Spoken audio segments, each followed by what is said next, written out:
Salut les anacalypsiens, bienvenue dans cette nouvelle vidéo d'Anacalypsie. Donc aujourd'hui, on se retrouve pour parler de l'épisode 3 d'Avatar, le dernier maître de l'air, qui s'appelle Omashu, et qui est un épisode, encore une fois, où je suis assez mitigé. Voilà, dans le sens où je sais pas trop où on va avec cette série. Bon, on nous donne des éléments comme quoi dans le fait d'aller dans le nord, ça pourra permettre à Hang d'apprendre le pouvoir de l'eau. Bon, ça c'est déjà plus ou moins intéressant. Mais c'est vrai que en fait, c'est comme l'épisode précédent, encore une fois, c'est que on est que sur des épisodes d'exposition qui, en gros, présentent plein de choses, mais ne font pas beaucoup avancer l'intrigue. Je veux dire, l'intrigue, elle avance très très peu, c'est extrêmement lent, alors que les personnages, ils voyagent beaucoup, il y a quand même beaucoup de jours de passé depuis le début de l'aventure. Et le truc, c'est que en fait, t'as l'impression que pour les personnages, il se passe rien d'intéressant. Dans le sens où, euh, comme l'épisode précédent, les personnages, ils vont à un nouvel endroit, ils rencontrent des nouvelles personnes, ils ont une nouvelle aventure par rapport à ces nouvelles personnes, ils raffrontent à nouveau Zuko, et on va pas beaucoup plus loin que ça, puisque bon, il y a des éléments qui fait qu'on développe un peu plus l'histoire, même si dans cet épisode-là c'est extrêmement léger, on n'apprend pas tant de choses que ça dans cet épisode, à part la découverte d'un nouveau personnage clé lié à l'histoire de Zuko, mais c'est tout. Et je trouve ça dommage parce que d'un côté l'épisode il est bien, la scène d'action à la fin elle est très très bien, j'aime beaucoup les scènes d'action, comment elles sont filmées et tout. Bon, les pouvoirs, en vrai tu te dis, c'est un peu pété, hein, franchement, genre les mecs du feu, à part faire des boules de feu, ils savent rien faire d'autre, alors que, genre, il y aurait tellement de choses à faire avec un pouvoir pareil.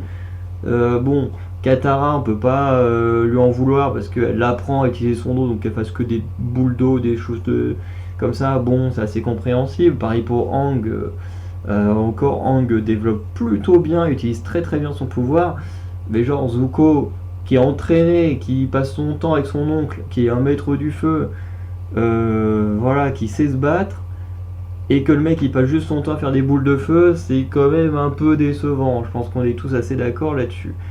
Après, dans le dessin animé, je sais plus comment c'était, mais bon, tu dis, si au bout d'un moment, être un maître du feu, c'est juste lancer des boules de feu, c'est un peu nul, quoi. Alors que le feu, c'est quand même un élément plutôt stylé et ravageur. Donc voilà. Euh, donc en gros, encore une fois, dans cet épisode, on... Pardon. En fait, on suit plus une aventure que le développement des personnages, sans forcément lier les deux. Parce que se concentrer sur de l'aventure tout en mettant en avant le développement de personnages, ça n'est pas incohérent, ça n'est pas indissociable. Or ici, c'est carrément le cas. Je veux dire, quand on est sur Aang, Katara et Sokka, les trois ils, dans cette, ils sont dans les airs en pleine route, après avoir récupéré de la bouffe et que justement Aang il parle du fait qu'il n'écoutait pas les maîtres de l'air, donc c'est pas trop comment apprendre les pouvoirs, mais que dans le nord, chez les maîtres de l'eau, il y a l'air d'avoir les meilleurs au monde, et donc il pourra eux les écouter et apprendre à maîtriser ce pouvoir. Bon, ok. Euh, et euh, du coup, qu'est-ce que je voulais dire? Et je suis perdu. Oui, et ensuite ils vont voyager. Hang il voit Omashu de loin, donc il dit allez hop, on va là-bas. Donc ils y vont, ils se rendent compte que la ville a beaucoup changé. Pour rentrer, ils sont aidés de ce jeune homme Jet. D'ailleurs, le personnage de Jet est dans cet épisode mieux écrit que les héros. C'est très particulier, mais il est mieux écrit. Parce que tu le découvres, il a un côté un peu rebelle, voilà, il les aide à entrer dans la ville. Une fois qu'ils sont dans la ville, ils vont tomber sur un jeune homme parce que Aang il avait vu voler, donc il a pensé que c'était un autre maître de l'air, alors qu'en fait non, c'est juste le fils d'un inventeur qui vont rencontrer, donc inventeur incarné par Danny Pudi, en sachant que ma sitcom préférée c'est Community, où Danny Pudi jouait Abed Nadir, qui est l'un des héros principaux de cette sitcom. Ça fait énormément plaisir de le retrouver dans cette série. Voilà. Du coup, j'allais dire Danny, les personnages principaux rencontrent Saïd, le nom de tout personnage, ou Sai, non, Sai, et son fils, j'ai oublié le nom du fils.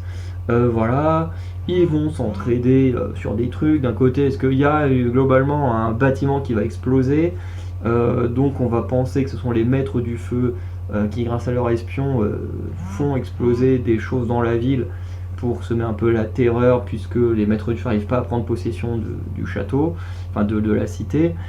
Et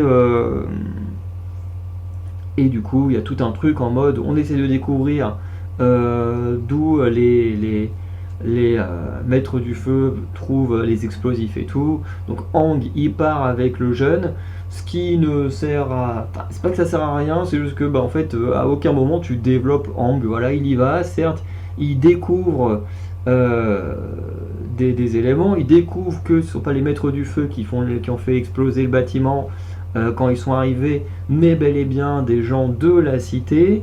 Voilà, donc au début il soupçonne Sai d'être le cas, puisque c'est un inventeur, donc c'est plutôt facile de l'accuser d'inventer des bombes. Voilà.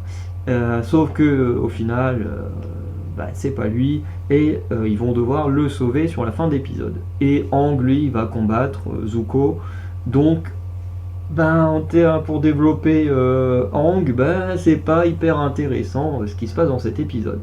Pareil du côté de Sokka. Sokka, à part lui dire, il va aider Sai à construire je sais plus quoi, du coup, le mec il est content, lui dit oui, au lieu d'être un grand guerrier, tu pourrais être un grand inventeur, machin. Le but c'est pas spécialement dans ta vie de devenir comme tes parents un grand guerrier, mais de réussir à faire là où tu es excellent, soit en étant inventeur. Bon, le propos est intéressant, à voir ce que ça va donner pour la suite pour Sokka, mais je veux dire, si tu ne fais rien avec par la suite, c'est un peu dommage. Et limite, comme je disais, le plus intéressant, c'est Katara, puisque Katara, elle va se promener dans la ville, elle va tomber sur justement Sai qui échange avec un maître du feu. Et du coup, avec Jet, ils vont combattre le maître du feu, ils vont s'en débarrasser. Voilà. Bon, d'ailleurs, j'ai été un peu déçu sur la scène d'action, puisque encore une fois, on voit que Katara, elle galère à utiliser ses pouvoirs, que c'est lié au souvenir qu'elle a de sa mère qui se fait massacrer par les maîtres du feu et tout. Et au moment où tu te dis, voilà, elle a l'occasion d'être développée et tout, on nous fait la même que l'épisode précédent. Et non, c'est un élément extérieur qui vient tout régler, puisque Jet fait appel à des compagnons et c'est eux qui vont éclater les méchants. Donc encore une fois, c'est le monde extérieur qui sauve les héros. Bon. Ensuite, forcément, Katara elle retourne en ville, elle dit voilà, le méchant c'est l'inventeur, parce que il donne des informations aux espions des maîtres du feu, tout ça. Bon. Et ensuite, on a la révélation que en fait l'explosion au début, c'était Jet et son groupe de révolutionnaires, très clairement. Ce sont des sortes d'anarchistes ou je ne sais quoi. Eux, ils sont là en train de dire qu'ils se battent pour la liberté, mais en attendant, ils font des victimes innocentes. Et leur but, c'est justement de faire exploser Sai, qui est en réunion avec le roi de la cité.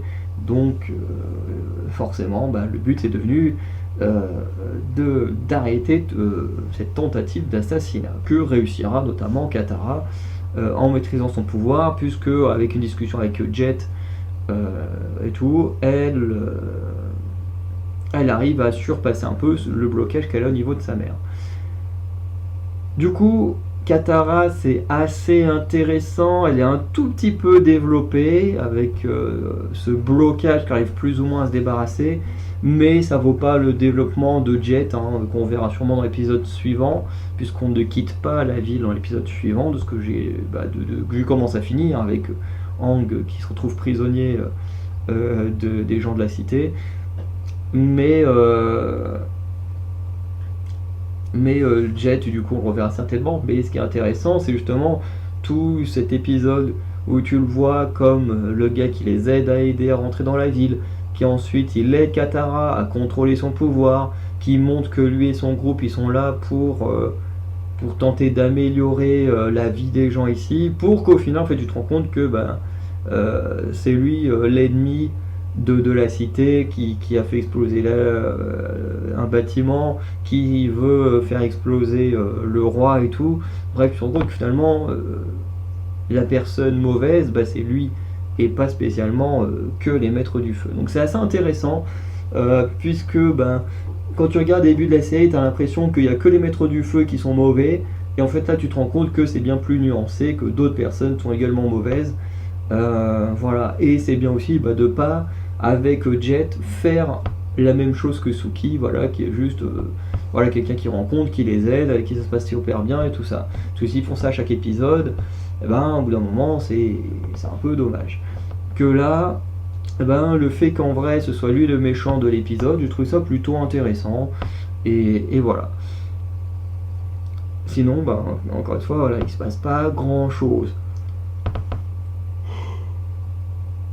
Et pourtant, on est sur un épisode qui dure 1 heure. Un épisode qui dure, presque 1 heure, il dure 50 minutes. Et quand même, un épisode de 50 minutes, au final, il se passe rien, quasiment rien en termes d'avancée de l'histoire. C'est un peu dommage. La seule chose plus ou moins intéressante aussi qu'il y a du côté de Sokka, non pas de Sokka, de Zuko, c'est qu'on découvre qu'il a une sœur. Alors ça, j'étais pas au courant, je sais pas si c'est une invention de la série ou si c'est vraiment comme ça dans le dessin animé, mais je me souviens de Zuko, de Zhao, tout ça, mais j'ai aucun souvenir du fait qu'il avait une sœur. Donc bon, voilà. Mais on a sa sœur qu'on découvre qui déjoue une tentative d'assassinat contre son père, et ensuite on découvre que le fait que son frère ait trouvé l'avatar, ça ne l'arrange pas, puisque elle aussi a l'ambition de prendre la place de son père sur le trône, et du coup, comme normalement c'est à son frère de prendre le pouvoir, elle veut tout faire pour empêcher son frère de l'obtenir. Elle va même promettre, et ça je l'avais dit dans l'épisode précédent, c'est pas étonnant vu comment écrit Zhao, que ce dernier fait ça juste pour gagner en galon, et c'est justement ce que va promettre la princesse à Zhao, que si elle fait ce qu'il demande, elle pourra le faire monter en grade. Donc voilà. Du coup, on en arrive là, j'ai pas grand chose de plus à dire, voilà. Un épisode, encore une fois, il n'y a que 8 épisodes, je veux dire, quand tu es dans une série comme, je vous reprends l'exemple, pour rester sur le même exemple à chaque fois, mais si on reprend l'épisode de Legend of the Seeker, parce que c'est quand même assez proche comme façon d'écrire, où le premier épisode, les 2 premiers je crois pour Legend of the Seeker, tu découvres le héros et ses capacités, et ensuite à chaque épisode tu es dans un nouveau lieu, des nouveaux personnages, une nouvelle aventure, et tu prends le temps au fur et à mesure des épisodes de développer Richard Seifer. Sauf que l'avantage d'un Legend of the Seeker, c'est que tu peux prendre ton temps pour développer tes personnages, parce que tu as 22 épisodes. Ici, dans le Maître de l'air, t'as que 8 épisodes. Alors certes, on le voit qu'il y a 2 autres saisons qui ont été commandées, mais ça n'empêche pas que t'as des épisodes des fois qui durent 1 heure ou quasi 1 heure. Tu peux pas non plus aller trop lentement en n'ayant que 8 épisodes. Faut quand même, je dis pas qu'il faut que ça aille trop vite, mais il faut quand même que le rythme et le développement des personnages soient quand même mieux travaillés, parce que là, c'est très bien, on découvre des nouveaux lieux, on découvre des nouveaux personnages. Pour ceux qui aiment le dessin animé, c'est un truc de fou si ça correspond bien à ce qui se passe dans le dessin animé. Mais en même temps, bah, il faut aussi qu'on ait du développement de personnages, qu'il se passe des choses. Parce que bah, là, l'aventure, elle avance très peu. Les développements de personnages, c'est vraiment minime de chez minime de chez minime. Et on est déjà quasiment à la moitié de la série. Dans l'épisode suivant, on est à la moitié de la série. Enfin, de la série, de la saison. Donc ce serait bien que on s'y mette un peu plus à mélanger aventure et à développer les personnages principaux. Voilà. Ça n'empêche pas, ceci dit, que j'ai passé un très bon moment devant cet épisode. Encore une fois, on est sur un épisode honnête où on passe un bon moment, notamment les scènes d'action à la fin sont vraiment très cool.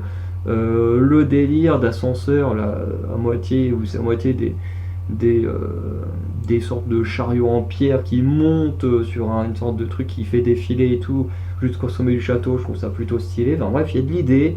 Les décors, ils sont très beaux, la cité sur la montagne et tout, c'est magnifique. Mais pour moi, c'est pas suffisant. C'est pas suffisant.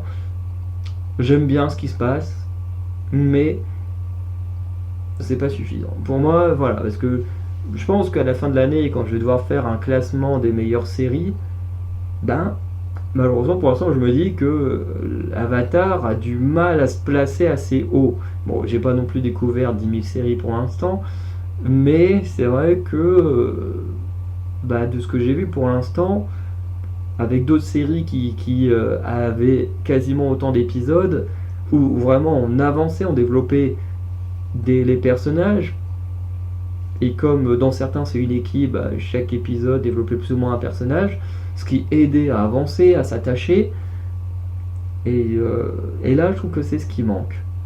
Je trouve qu'on développe pas assez les personnages, du coup on s'y attache pas suffisamment. Honnêtement, moi j'ai aucun attachement au personnage, et je trouve ça assez dommage. Voilà. Du coup, vous n'hésitez pas à me dire ce que vous pensez de cet épisode 3.